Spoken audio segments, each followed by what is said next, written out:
Hey friends, Matt Reisinger, talking trades today. We're talking plumbing. We're outside of Minneapolis, Minnesota, and I'm just pulling up to Eric Aune's shop. Eric is a master plumber. He owns Aune Plumbing.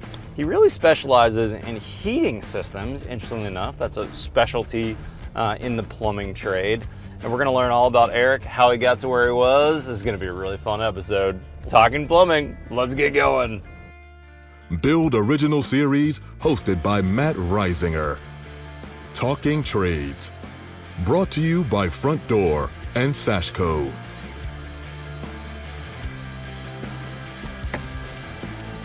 Eric Aune. Hey, buddy. Man, I'm so glad to get here. Super excited to spend a day or two with you, brother. Welcome. So the lowest rung on the ladder to become a plumber is apprentice, right? Yeah, that's where you start out. And so I'm gonna be your apprentice today. I'm excited to get to the job site. Do I get to use your cool tools in the red boxes as an apprentice? Well, Matt, actually, so I got you a special tool today that you're gonna become friends with. I think you're gonna have to get to know it a little bit before you get the big tools. So these are gonna be my main tool. Yeah. All right, so what am I doing? Let's go, buddy.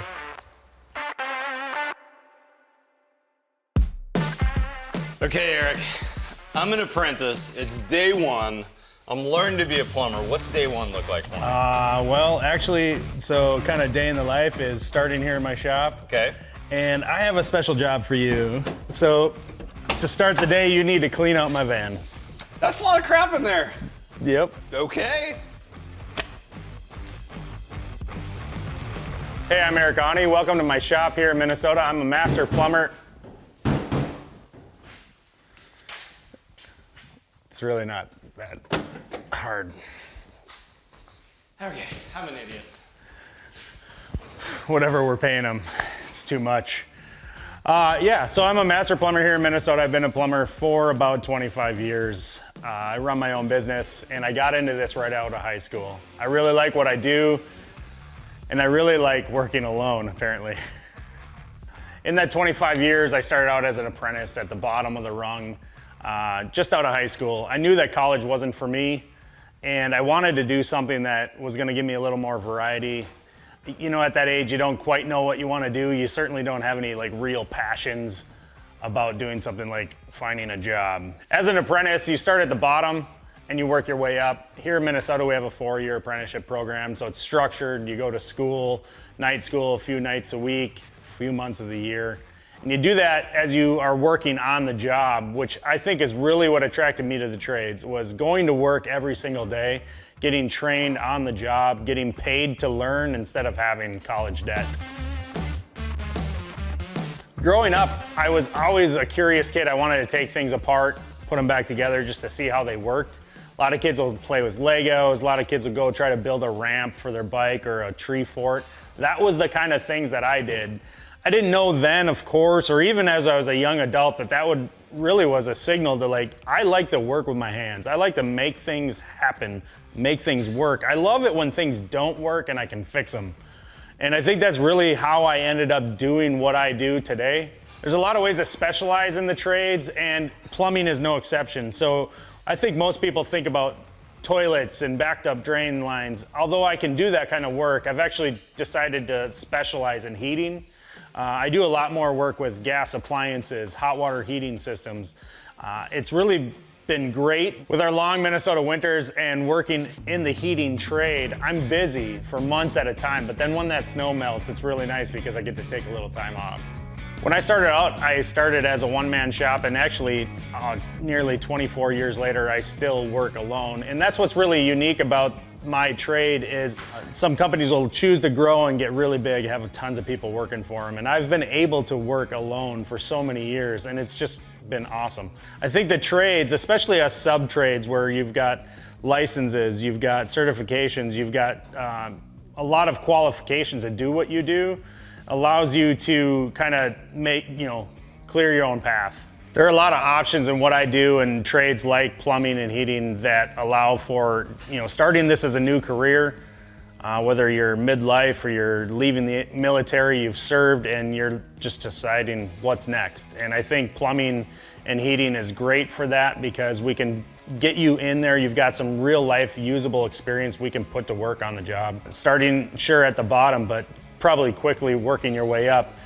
It's so great to have a job like this and to have this as my career because I can support my family. I have a skill that people can't take away from me, and it's marketable everywhere I go. Like, I literally have demand for the work I do pretty much anywhere in the country.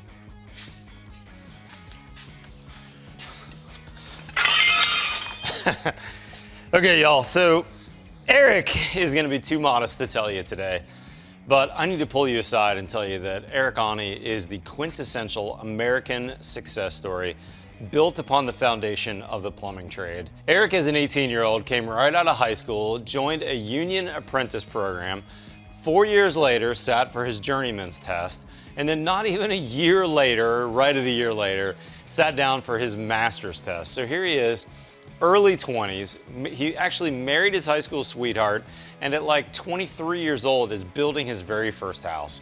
This house here, he built a couple years later at like 26 or 27 years old.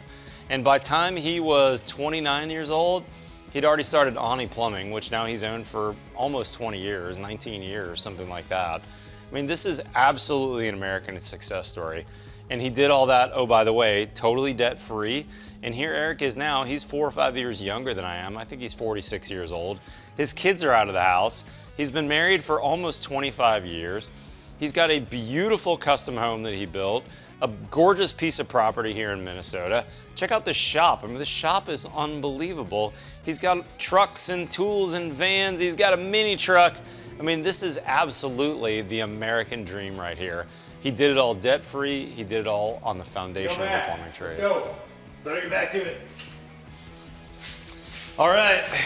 Whew. Job well done. I really like working alone.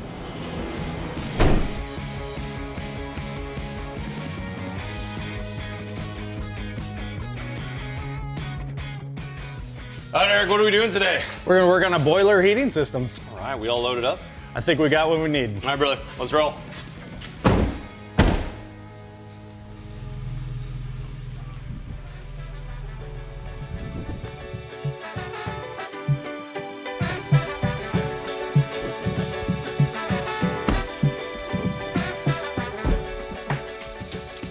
Talking trades. I'm excited to be on the job site with you, man. I'm glad to have you. So what are we doing over here today? Yesterday I tore out an old boiler, cast iron, weighed like 400 pounds. Ooh. We already trucked that away, so you got out of that and you're lucky. So did you put that 400-pounder on your back and walk it up the stairs? No.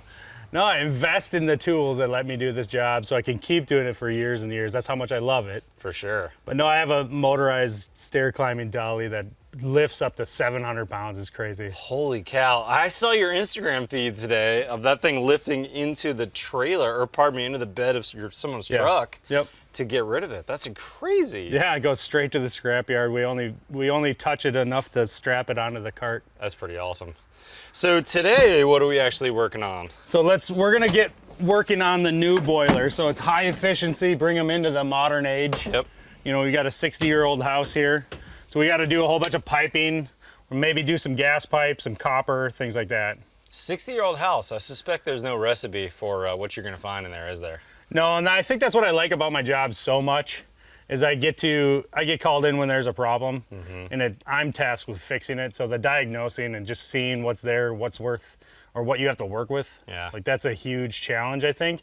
But I think that's what I like about it, because it's different every day. Yeah, that's interesting. I wonder if you have some amount of your job satisfaction that's that, hey, I saved people from a big problem, and you know, they weren't sure how much it was going to be or how painful this was going to be, and you came in, you got to be the hero. Yeah, I suppose there's that. I don't like to think of it that way. I just think, you know, this is my community, and I'm helping somebody when they need it. Yeah. But yeah, you're right. You know, sometimes you got to pat yourself on the back a little bit, you know. Like, you feel energized, and that's, you know, satisfaction. Yeah. So that's what keeps you coming back every day. It's not always fun. It's not always awesome. Yep. You know, like, you see the Instagram videos and everything's so great, and wow, look at that. You know, it's like, well, you know, it only took us 6 months to get here, and a lot more money than we thought. And, Right. You know, my finger's still healing. You know what I mean? Like, it's, so yeah. So I think we got to get working. Okay. Got some materials here. Gotta say, man, this is one impressive van. Nice and organized. Did you build all these plywood shelves yourself? Yeah, built them myself, just so I could get the boxes where I wanted them. Yeah. I like these pack-out boxes. They're durable and they hold a lot of material. What % of your workday would you say is organization and thought for tomorrow's work? I spend a good hour or two planning throughout the day, but maybe while I'm working already. And yeah, I suppose at the end of the day, unloading the van, getting rid of the garbage, making sure the bins are stocked. Yeah. That's a big part of the job because you might be 20, 30 miles from a supply house, and going to get materials is just wasteful. Oh yeah, for sure. So ordering things online from an app on my phone, having the like complete connection to my suppliers is awesome. But I have to keep a fair amount on the van. Yeah, you've got obviously a fair amount of fittings here, but what happens if you're like, oh shoot, I didn't know this was gonna be 1/2 inch, whatever, and I thought this was 3/4. What do you do in that situation? Well, if I don't have it, I kind of shake my head and I get a little down on myself, right? No, but honestly, I think you guys call it hot shot. Yeah, that's what builders call it. You can get a hot shot for plumbing parts too? Yeah, so like I call it my plumbing Uber. You know what I mean? That? And yeah. I'm having stuff delivered within 1 hour. How about typically. that? An hour? Like Sweet. you have to be efficient. You're being paid to be on the job and fix a problem, not drive back and forth to go get materials. It could take a 2-hour round trip for you to go to the supply house. Yeah, in the meantime, I might have other materials I can be working with until that one critical piece that I didn't have shows up. Cool. I'm assuming we're heading to the basement. Yeah, let's do it. There's a little air AC down there. Ooh, that sounds nice in this hot weather.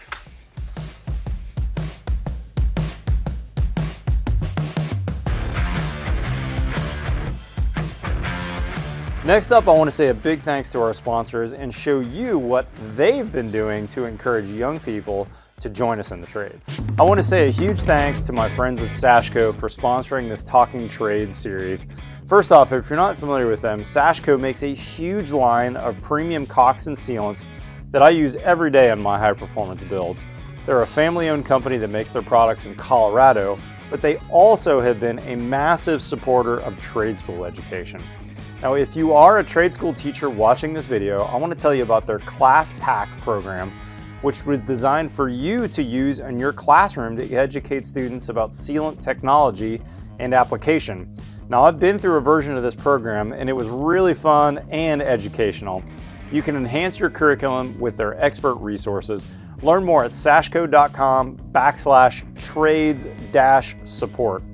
Now, if you aren't a teacher, you can still make a difference in this battle to bolster our trade base. Take the Sashco Challenge. Volunteer a local trade school in your town, capture the moment, share it on social media and tag Sashco, and your reward will be a free case of Lexel as a token of their appreciation for supporting trades education. Thanks again, Sashco, for sponsoring these videos. I want to thank our friends at Front Door for sponsoring this Talking Trades series. If you're not familiar with Front Door, they are reimagining how homeowners maintain and repair their most valuable asset, their home. As the parent company of 2 leading brands, Front Door brings over 50 years of experience in providing their members with comprehensive options to protect their homes from costly and unexpected breakdowns through their extensive network of pre-qualified professional contractors. American Home Shield has approximately 2 million members and gives homeowners budget protection and convenience, covering up to 23 essential home systems and appliances. Now, Front Door is a cutting-edge, one-stop app for home repair and maintenance. Enabled by their Stream technology, the app empowers homeowners by connecting them in real time through video chat with pre-qualified experts to diagnose and solve their problems. The Front Door app also offers homeowners a range of other benefits, including DIY tips, discounts, and much more. More information about American Home Shield and Front Door, visit frontdoorhome.com. Now, as the largest provider of home service plans in the nation and a network of approximately 16,000 independent contractors, Front Door is spreading the word and advocating to bring new talent into the pipeline by creating opportunities for young people as plumbers, electricians, and other highly skilled professions. Front Door has also been sponsoring organizations committed to the advancement of the skilled trades like Skills USA, and Be Pro, Be Proud. I've been to their events. Those are amazing organizations, and huge thanks to Front Door for their partnership in this Talking Trade series.